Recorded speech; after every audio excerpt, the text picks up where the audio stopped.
hip hinge. This is where you're going to be learning how to move through the hip whilst maintaining as much of a neutral spine as possible. So starting off, I'm just going to have the feet and the hips roughly around hip width apart. I'm going to stay nice and tall. I'm going to have my chin in a packed position, so a little bit of a double chin.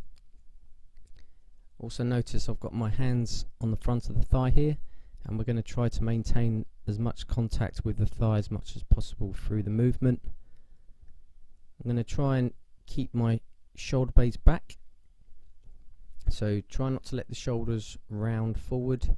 We want to keep them down and in a retracted position all the way through.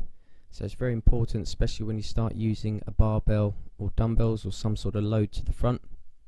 Obviously that's going to pull you forward, so you've got to try and resist that. So I'm just going to play this through for a few repetitions.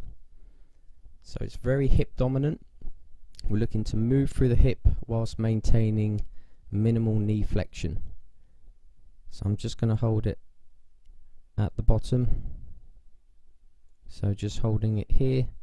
So notice the chin position hasn't changed. And I'm trying to shift back into the hip as much as possible. That's how much knee flexion we're looking for. And regarding the lower leg, we want that to stay as vertical as possible. With your feet, we want to try and have equal pressure throughout the foot. So try not to put all the pressure on your forefoot onto the heel or let the toes ride up. We want to try and keep as flat as possible through the feet. Just going to play this through. So we want to try and shift back as much as possible here.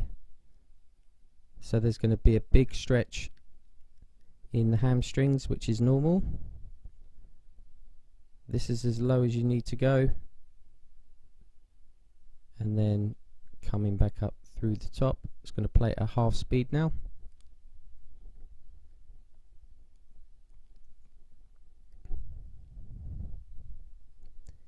So just regarding the breathing, we can have a little breath in for the nose at the top and then breathing out. So we can set the rib cage position and make a brace at the abdominals by having a little breath in for the nose at the top and then breathing out through the mouth and then drawing down that rib cage.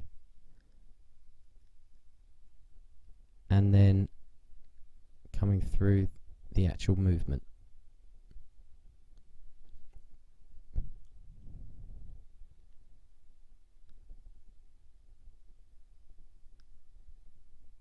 So just going through that breathing again.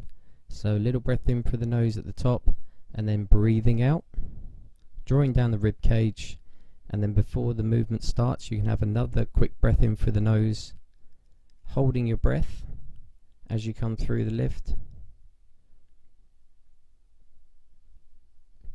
and from here that's when you can start to breathe out, nice and tall in the finished position.